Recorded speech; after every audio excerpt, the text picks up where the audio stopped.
Right, Blighty Boxing with Frank Warren of Queensbury, joined by young Alfie Warren. How you doing? You all right, Rich? All good. Now, your current guys is Warren Boxing Management. Yeah. Now, that's where we're going to start. Tell me the sort of origins of starting up this organisation, WBM.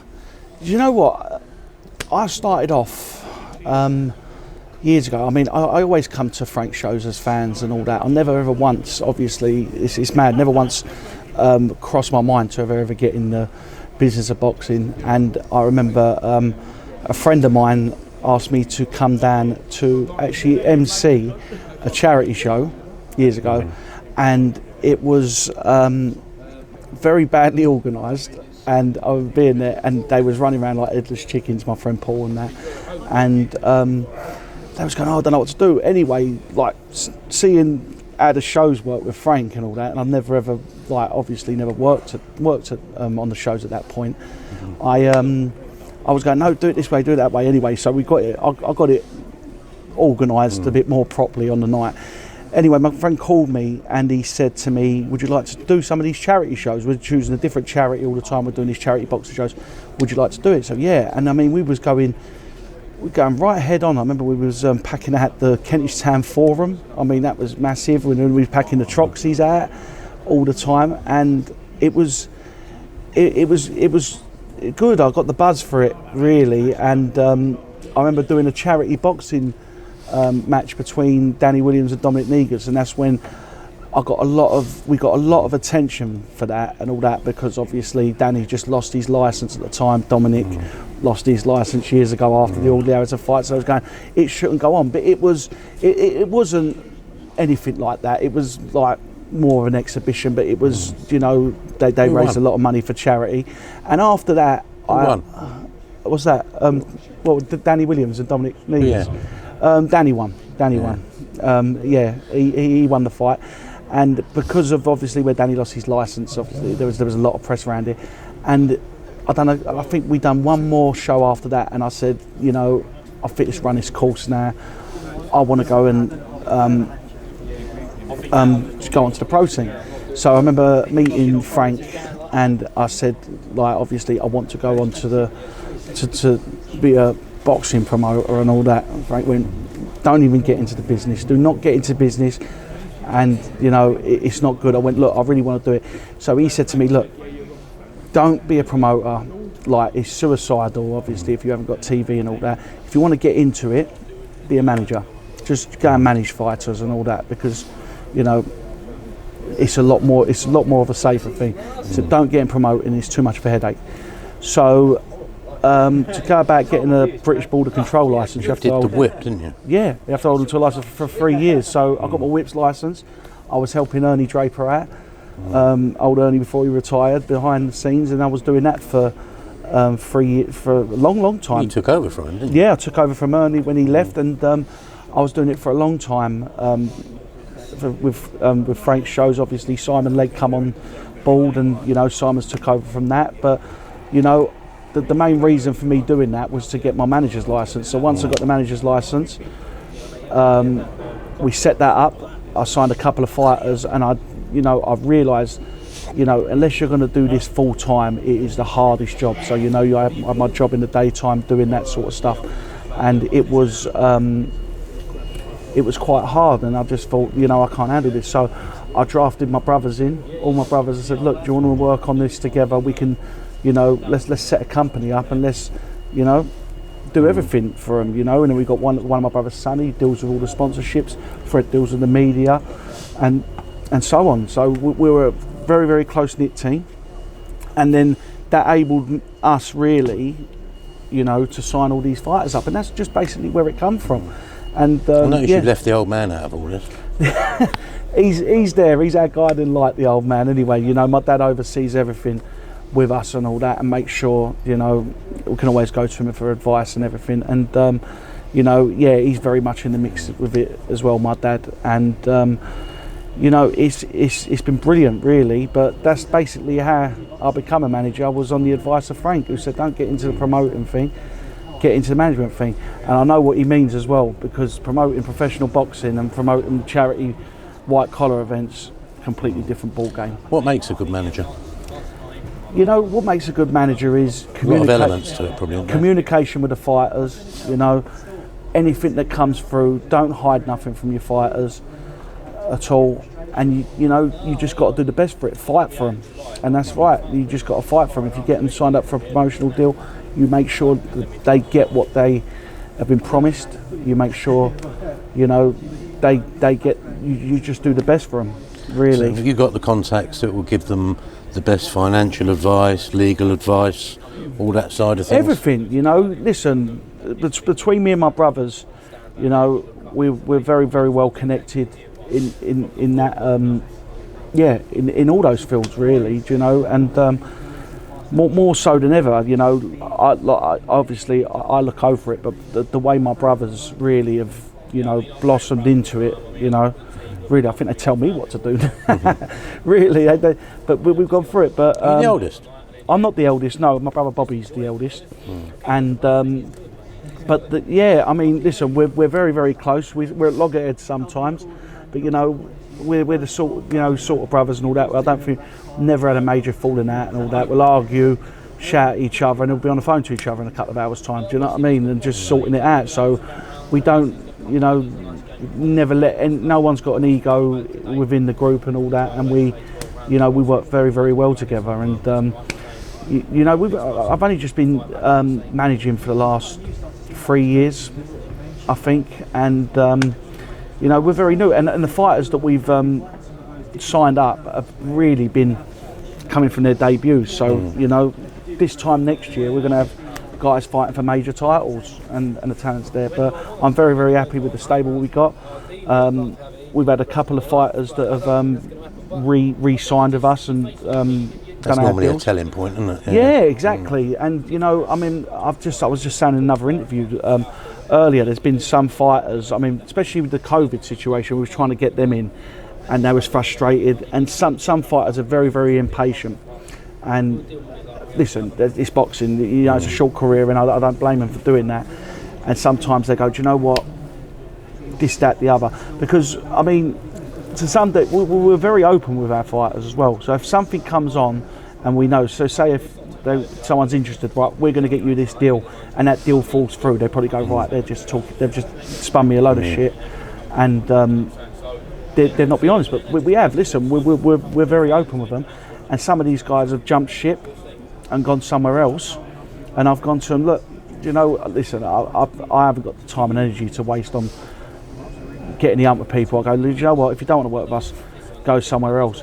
But those fighters that have jumped ship, I don't see them doing much else at the moment as well. When I think back to it, and I was saying to my brothers the other day, what we could have done with them if they would have stayed with us, some good talents and all that, and have just gone into the wilderness at the moment. So I think they're probably looking back on what we're doing now, especially now we've had the link up with Mark Nielsen. Come on to that. Yeah. So you've got your pool of fighters. Yeah. You've said quite openly, but the promotional side of the business isn't for you. But by the same token, WBM, the logo, seems to be strongly associated with promotions, albeit in partnerships with the likes of Mo Pryor, now currently Mark Nielsen. Yeah. So essentially, you are promoting. Yeah, essentially we are, but in all but official name. But the thing about it is, though, I would have to work with a strong unit like a Mark Nielsen or a Mo Pryor, someone who, you know, can handle the day-to-day things with the promotional thing, because it is such a headache. It's such a headache. We work very well together. We get our fighters done. We get matched up well, but the whole, you know, putting the shows together and all that, it is such a headache as well. And I praise all the guys that do it on the scene, because it's especially the small promoters, because I'll tell you something, at the moment they're doing it out of the love of the sport, because they're certainly not doing it for money, because they're not really earning that much at all, if anything. There's still not enough fights you're allowed to have, is there? No, especially not with the COVID, after COVID, and them limiting the fights now to 12, the border control, especially the small hall ones. Your call's limited to 10 fights, which is ridiculous. You know, and that makes it a lot harder. And then you got people looking for other venues, and that's just going to kill small boxing off in that venue. Even TV fights in that venue as well, because I don't see the logic why it's on 10 fights, but that's another conversation for another day. Finally, give me 3 for 2023 out of the Warren Boxing Management stable. I'm going to upset a lot of people there, though. Yeah, but it's on me. I'm asking the question. I've got to say. People we're going to hear a bit of. Do you know what? I'm going to say, first of all, someone who's not tied down to a promotional contract at the moment, Jack McCann. I just think honestly, I just think he's on the road to becoming making a name for himself. He really, really is, and he's so improved from coming from an MMA background, and that's that sort of stuff. He's just really, really improved as a fighter. He started his career off with Frank, and that put him in good stead getting on the big stages and all that. Not currently with Frank at the moment, so he's making his own way there, and he's attracting some big celebrity names, Stephen Graham, Tom Hardy, and all that. They're all fans of his. So really, really. You stuck him on the rooftop last time, didn't you? That was brilliant. The Shankly Hotel. And he packed that out, and that was one of probably the best shows that I've ever been to. The atmosphere for that was unreal. It was really, really good. And I said that to him. I said after that show with the thing, word of mouth around Liverpool, I said you'll become a star in this city first. Become a star in Liverpool first, and then we'll go nationwide and get around it. But it'll be in some good fights. Another one I would say for 2023, it was a little bit not out in the wilderness, but had a bit of a stop-start year, James Hennigan. And the only reason I say this as well, because I always said this about James, is the better the opponent, the better he will perform. So his style isn't suited to he's a great first 10 fights. He's a great. I said he's one of the best counter punchers that I've seen in a long, long time. And I said, there's no point. I said to John and all that, no point you fighting journeymen. I said, because they're going to tuck up. It's not your style. You need someone who's going to come and have a fight. Got his first stoppage the other week, didn't he? And that's what it was. And Rod Douglas, game as anything, come to have a fight. Bang! He just fell into what he done. I said to James, see, that's what I'll keep telling you for. Now he's ready to step up, and that was fantastic. And he's on the dinner show, isn't he? And he's on. Listen, he had a fantastic performance there. So Frank and the guys liked what they see on that show. So they're putting him on the Deborah show straight away. So I'm really, really pleased with that, and that's all on the back of that performance. And I've got to say, I'm going to say 2 names. For the third one would be Adam Mohammed, Masood Abdullah, and I just think they're progressing so well, the pair of them. ABA champions. Yeah, but I think they're progressing so well. I just think that Masood Abdullah's he's gonna fast track to titles very, very quickly. He took to the pro scene like a duck to water. He's never happy though, is he? He's very critical of himself. He's very critical of himself, and I don't see why. I remember the last time, was it at the Copper Box where he didn't get a stoppage? I said, what are you talking about? You just went in with someone who you was evenly matched with. I said, that's what's going to happen. I said, you're going to learn more in that fight than ever. But he's always critical of himself every single time, and it winds me up a little bit sometimes. You want to find a weight for him? He wants to go to super bantamweight. It's either going to be, he will campaign, I think, at championship level. It's going to be super bantamweight or featherweight. He's done 5 weights, hasn't he? He's done lightweight, super feather, 4 weights, yeah. So super bantam. It all in the space of 6 fights. So it's not been ideal, but I think he's going to come leaps and bounds. Adan is very young, isn't he? Very young, and we've got to take our time with him anyway. And he's, it was a good run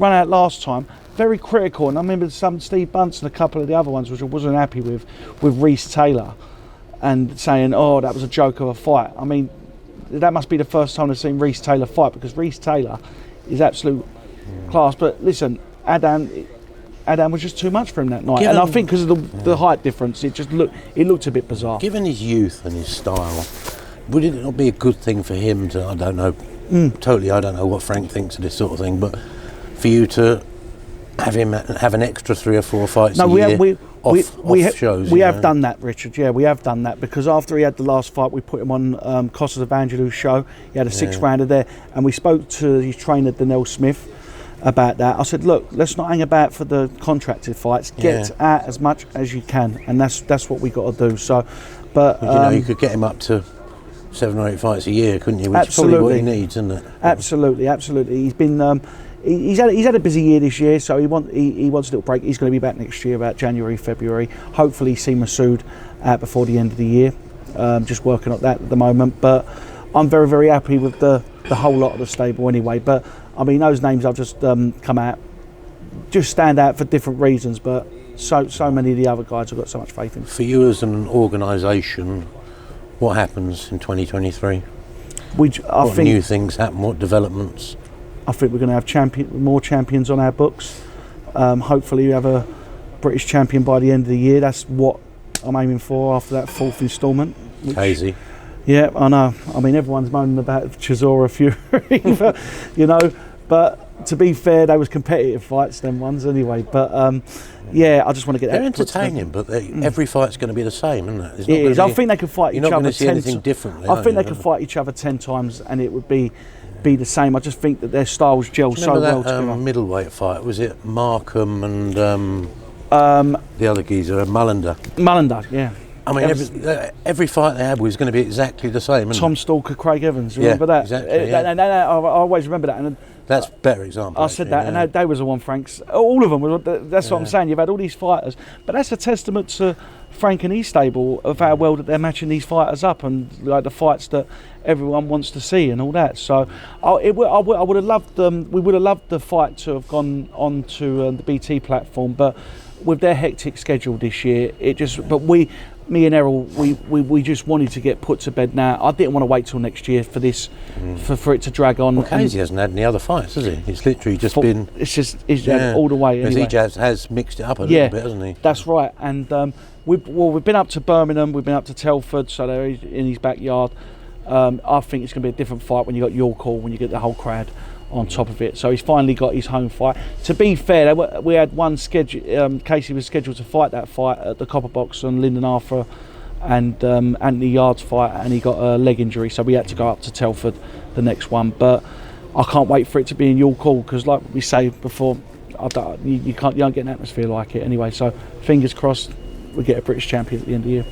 Alf, best of luck with everything. Thank you very for much, bringing Rick. us all up to date with your activities. Yep. And we'll see you very soon. Thanks for your support as always. Cheers, Thank you. pal.